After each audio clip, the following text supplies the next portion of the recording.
Biden വളരെ ആത്മാർത്ഥമായി നടത്തിയിരുന്ന യുക്രൈൻ ഫണ്ടിങ് ട്രംപ് വരുന്നതോടെ നിർത്തലാക്കുന്നു എന്ന റിപ്പോർട്ടുകളാണ് പുറത്തു വരുന്നത്. യുദ്ധത്തിന് വലിയ സഹായമാണ് ബൈഡൻ യുക്രൈന് നൽകിയത്, റഷ്യയുമായുള്ള യുദ്ധത്തിന് എന്നോർക്കണം. ലോകശക്തികളിൽ രണ്ട് മികച്ച പേരുകളാണ് അമേരിക്കയും റഷ്യയും. ഇതിൽ ആരാണ് ഒന്നാമതെന്ന് അമേരിക്കയോട് ചോദിച്ചാൽ അമേരിക്കയെന്നും റഷ്യയോട് ചോദിച്ചാൽ റഷ്യയെന്നുമാണ് ഇരുവരും പറയുക.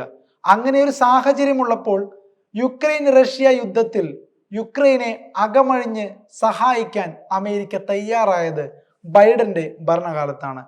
എന്നാൽ ഡൊണാൾഡ് ട്രംപ് എത്തുന്നതോടെ ഇത്തരത്തിലുള്ള സഹായങ്ങൾ നിർത്തലാക്കുമെന്നാണ് റിപ്പോർട്ടുകൾ പറയുന്നത്. US യുക്രൈൻ ഫണ്ടിങ് നിർത്തലാക്കുന്നു എന്ന വാർത്ത യുക്രൈൻ പ്രസിഡന്റ് സെലൻസ്കി ഞെട്ടലോടെയാണ് മനസ്സിലാക്കാൻ പോകുന്നത്. ആയുധ ബലം വെച്ച് നോക്കുമ്പോൾ അമേരിക്ക കഴിഞ്ഞാൽ ലോകത്തിലെ രണ്ടാമത്തെ ശക്തിയാണ് റഷ്യ എന്ന് പൊതുവെ പറയാം. പുടിൻ എന്ന മതയാനയുമായി താരതമ്യപ്പെടുത്തിയാൽ സെലൻസ്കി വെറും ഒരു ഉറുമ്പ് മാത്രമാണ്.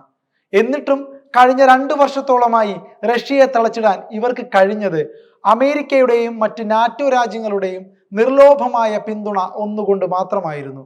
കോടിക്കണക്കിന് രൂപയുടെ ആയുധങ്ങളും പണവുമാണ് ബൈഡൻ ഭരണകൂടം യുക്രൈന് നൽകിയത്.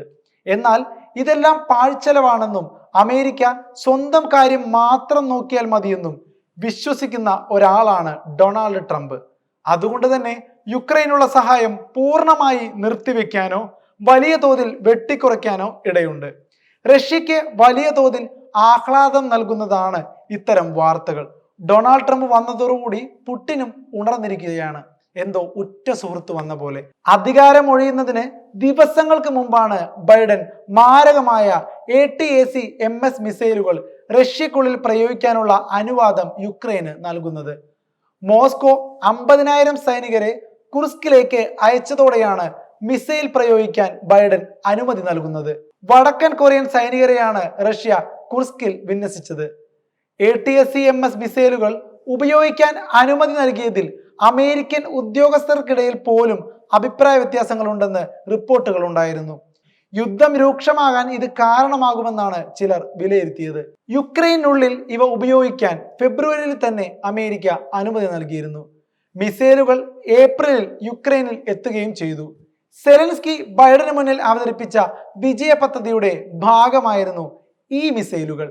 പക്ഷേ ഈ അനുമതി യുദ്ധത്തിൽ വലിയ മാറ്റമൊന്നും വരുത്തില്ലെന്നാണ് ചില അമേരിക്കൻ ഉദ്യോഗസ്ഥരുടെ പക്ഷം. കാരണം ഇവ നിർമ്മിക്കാനെടുക്കുന്ന സമയമാണ് പ്രശ്നം. ഉള്ളത് പ്രയോഗിച്ചു കഴിഞ്ഞാൽ പകരം എത്തിക്കുക എളുപ്പമുള്ള ഒരു കാര്യമല്ല, നടക്കാത്ത കാര്യം പോലെ തന്നെയാണ്. അതിനേക്കാൾ ഭേദമാണ് യുക്രൈന്റെ ഡ്രോണുകൾ. സത്യത്തിൽ ATACMS മിസൈലുകളേക്കാൾ ദൂരത്തിൽ പോകുന്ന ഡ്രോണുകളുണ്ട് യുക്രൈന്. അവ നിർമ്മിക്കുന്നത് അതിവേഗത്തിലുമാണ്.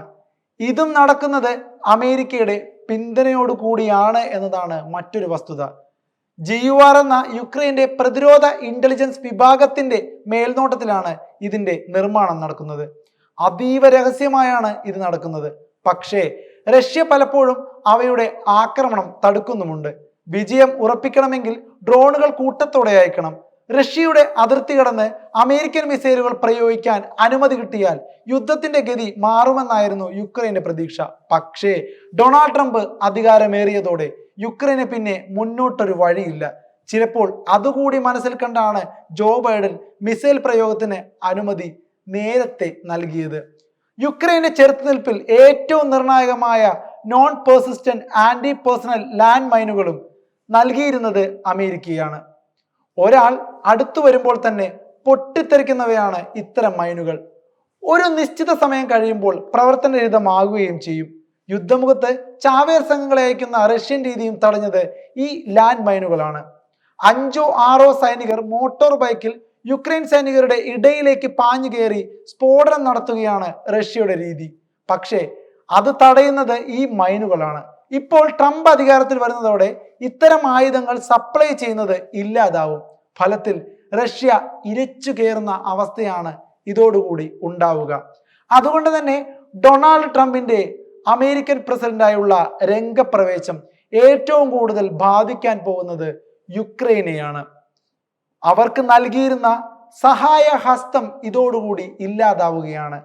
റഷ്യക്ക് കൂടുതൽ ശക്തമായ രീതിയിൽ യുക്രൈനെ നാമാവശേഷമാക്കാൻ പോലും ഇനി സാധിക്കുമെന്നതാണ് മറ്റൊരു ദുഃഖകരമായ കാര്യം. എന്തായാലും ഡൊണാൾഡ് ട്രംപും വ്ളാഡിമിർ പുടിനും ചേർന്നുകൊണ്ട് ഇനി ലോകത്ത് എന്തൊക്കെയാണ് കഴിച്ചുകൂട്ടാൻ പോകുന്നതെന്ന് കണ്ടറിയാം.